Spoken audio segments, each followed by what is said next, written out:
혹시 불교 사상의 연기와 공에 대해 들어본 적 있으신가요?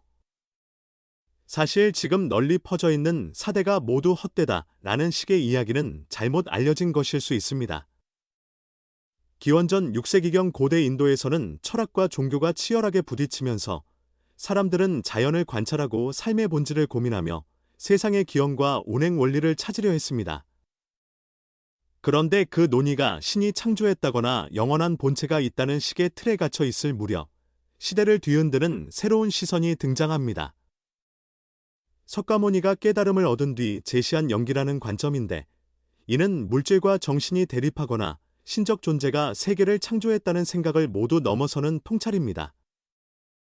연기는 세상이 그냥 생겨난 것도 아니고 단 하나의 영원한 실체 때문도 아니라는 사실을 드러냅니다.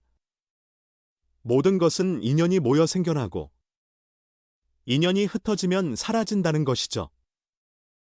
얼핏 추상적으로 들릴 수도 있지만 이 사상은 2000년이 훌쩍 넘은 지금도 여전히 사람들을 매료시킵니다.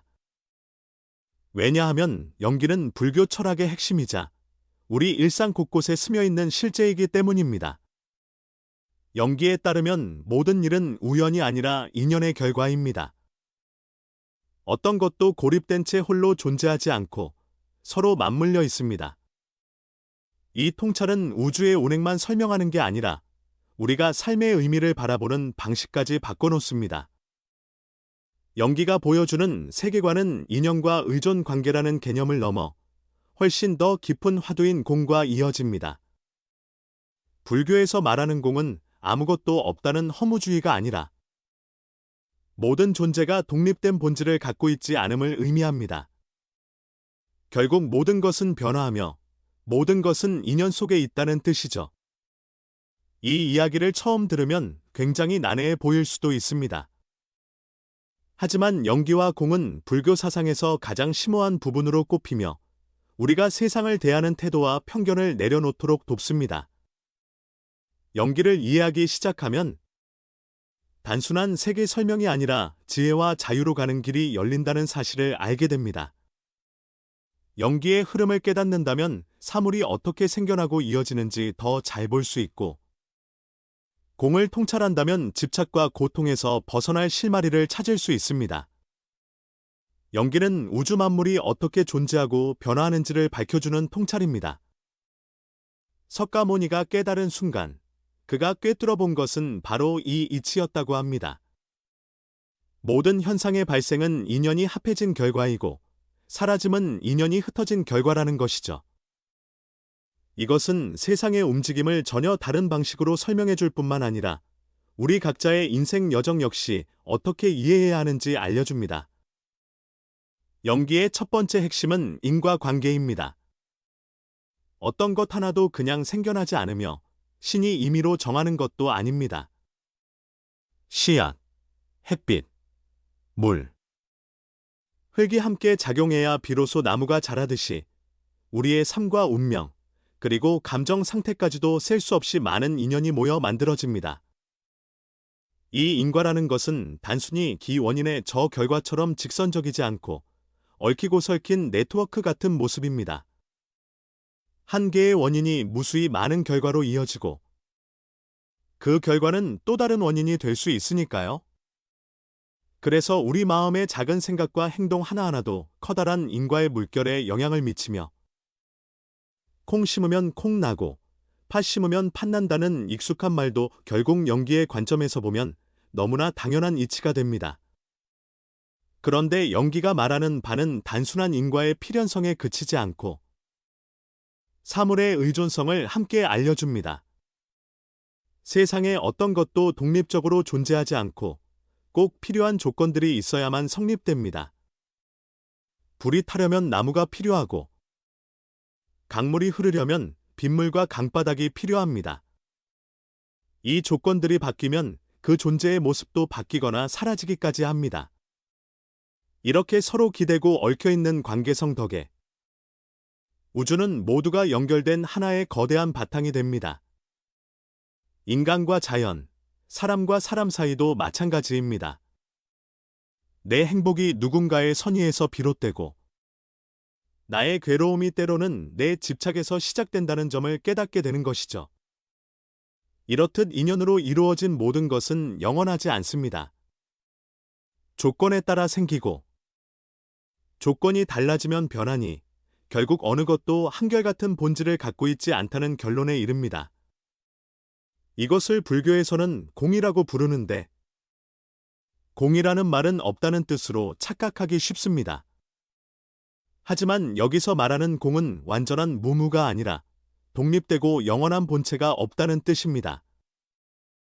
모든 것은 끊임없이 변화하며 오직 다양한 인연이 잠깐 모여 있을 뿐이라는 것이죠. 이를테면 나무 토막 자체를 보고 이건 연료야 라고 단정 지을 수 없는데 불길이 붙으면 그제야 불에 타는 나무가 되는 것이고 불이 사그러들면 다시 단순한 나무로 되돌아갑니다. 그러니 나무라는 존재 자체가 영원불변한 정체를 갖고 있다고 말하기 어렵다는 겁니다. 공을 이해하면 세상의 실상에 대해 새로운 눈이 열립니다. 아무것도 영원하지 않고 그래서 아무것도 영원히 집착할 만한 대상이 아니라는 점에서 오히려 우리는 자유로워집니다. 끊임없이 변하는 인연의 흐름을 받아들이면 얻거나 잃는 일들에도 이전처럼 심하게 매달리지 않게 되니까요. 여기에 더해 불교에서는 공이라는 통찰로 다양한 철학적 논쟁에서 독자적인 위치를 확립해왔습니다. 석가모니 시대의 여러 외도나 다른 사상들은 세상 만물이 고정된 본체를 가진다고 여겼습니다. 하지만 불교는 이것이 현실과 맞지 않음을 지적합니다. 정말 고정된 무엇인가가 있다면 왜 모든 것이 변하고 서로 얽히며 끝없이 달라지는지 설명할 수 없게 되니까요. 반대로 인연으로 인해 생겨난 모든 것은 본질적으로 공하기에 어떤 것도 한결같지 않고 그렇기에 우주는 무궁무진한 가능성을 품게 됩니다. 불교가 전해지는 과정에서 공을 해석하는 방식도 깊어졌습니다. 작은 범위의 가르침에서는 주로 지금 존재하는 것이 언젠가 없어질 수 있다는 무상함에 더 주목했지만 더 넓은 관점을 담는 쪽에서는 본래부터 어떤 것도 고정된 실체가 없다는 이치를 강조하게 됩니다. 그로 인해 우리가 스스로를 바라보는 태도 역시 달라집니다. 나라는 존재 또한 부모의 인연으로 몸이 생겨나고 환경과 경험, 교육으로 인해 생각과 느낌이 형성됩니다. 그러면서 내가 하는 모든 말과 행동은 또 다른 인연이 되어 주변에 퍼져나가죠. 어떤 것도 혼자서 만들어지지 않고 또 한결같이 머무르지 않는다는 사실을 깨닫게 되면 삶을 좀 더 유연하고 긍정적으로 마주하게 될 가능성이 커집니다. 공과 관련해 흔히 들을 수 있는 표현이 4대 4대가 모두 공하다인데 많은 분들이 이 말을 재물도 명예도 결국 헛되다거나 인생은 결국 허무하다는 식으로 받아들이기도 합니다. 하지만 여기서 말하는 4대는 땅, 물, 불, 바람을 뜻하며 예전에는 이것이 세상을 구성하는 기본 요소라고 봤습니다. 4대가 공하다는 말은 이 네 가지가 전혀 없다는 말이 아니라 네 요소가 서로 의존해 생겨난 것이며 영원히 고정된 정체가 없다는 뜻입니다.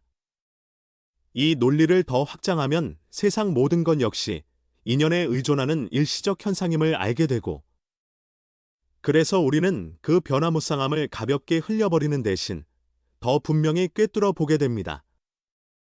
그렇다면 공은 왜 허무주의와 정반대일까요? 공을 깨달으면 도리어 모든 것에 유연성이 생기고 새로운 가능성이 열린다고 불교는 말합니다. 어떤 것도 완전히 고정되지 않았으니 더 나은 방향으로 바꿀 수도 있다는 이야기이기도 합니다. 공은 세상을 부정하거나 도망치라는 말이 아니라 진짜 모습을 보자는 겁니다. 그 모습을 알면 집착을 내려놓고 더 넓은 시선으로 세상을 대할 수 있게 됩니다. 불교가 제시하는 연기라는 논리는 그 독창성으로 세상의 본질을 설명해 왔습니다. 한편으로는 신비한 믿음을 요구하거나 영원한 주체를 내세우지 않고 끊임없이 변하는 인연의 진실을 이야기합니다. 물질과 정신, 신성에 얽매인 기존 틀이 아닌 열려있는 시각으로 우주의 운동 원리와 우리 삶의 비밀을 풀어냅니다. 연기는 세상이 멈춰있지 않고 인연에 의해 이어지는 관계라는 걸 보여주는데 덕분에 우주가 얼마나 생동감 있는지 느끼게 합니다. 더 나아가 우리 각자가 어떻게 살아야 하는지에 대해서도 지혜를 줍니다. 행복과 괴로움, 성공과 실패 역시 인연이 일으키는 결과이므로 원인을 어떻게 가꾸느냐에 따라 미래가 달라질 수 있음을 말해주는 것이죠. 연기는 과거와 달리 요즘 여러 영역에서 다시 주목받고 있습니다. 생태나 심리, 사회, 물리 등 다양한 분야가 서로 연결된 관계망을 발견하면서 불교가 오래전에 말한 연기의 통찰을 과학적으로나 철학적으로 다시 확인하고 있기 때문입니다. 사실, 불교가 제시한 이 거대한 인연의 그물은 지금 우리가 사는 세상을 더 정확히 이해하는 데 큰 도움을 줍니다. 하지만 연기가 세상의 존재 자체를 부정하는 것은 결코 아닙니다. 그 바탕에는 공이라는 관점이 있어서 한순간도 멈추지 않고 변하는 이 세상이 사실은 영원히 붙잡아둘 수 없다는 진실을 일깨워 줄 뿐입니다. 그렇다고 해서 우리가 손 놓고 모든 것을 포기해 버리라는 뜻도 아닙니다. 오히려 무상함을 받아들이면 무한한 가능성과 자유를 얻을 수 있다는 점이 연기의 핵심입니다. 모든 것이 흐르고 변하기 때문에 언제든 새로운 기회를 만들 수 있다는 긍정 또한 품고 있습니다. 결국 불교의 연기는 단지 지식이나 이론이 아니라 우리가 세상을 어떻게 바라보고 살아가야 할지 안내해주는 길입니다. 있는 그대로의 모습을 보되 거기에 집착하지 않고 끊임없이 변한다는 점을 자각하면서 더 부드럽고 너그러운 마음으로 인생을 맞이하라는 메시지이기도 합니다. 집착을 거두고 나면 마음이 훨씬 편안해지고 공이라는 통찰 덕분에 세상이 더욱 유연하게 느껴질 겁니다. 그래서 이치가 보이면 자유롭고 공을 알면 삶이 걸림이 없다는 말이 낯설지 않게 들립니다. 언젠가부터 사대가 모두 헛되다라는 표현을 가볍게 쓰다 보니 불교에서 말하는 공이 단순히 아무 의미도 없다는 식으로 곡해된 적이 많았습니다. 하지만 불교가 말하고자 하는 것은 훨씬 더 깊고 삶을 꿰뚫는 통찰입니다. 우리는 이 세상에서 끊임없이 인연을 만들어가고 그러면서도 그 인연이 결국 변한다는 사실도 받아들여야 합니다. 이 흐름을 인정할 수 있을 때 비로소 진정한 평온과 자유를 맛볼 수 있게 됩니다. 오늘 이야기는 여기까지 나누겠습니다.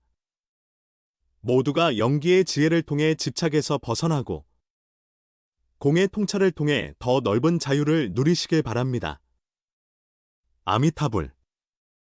언제나 평온하시길 바라며 원하는 길을 활짝 펼쳐 나가시길 기원합니다.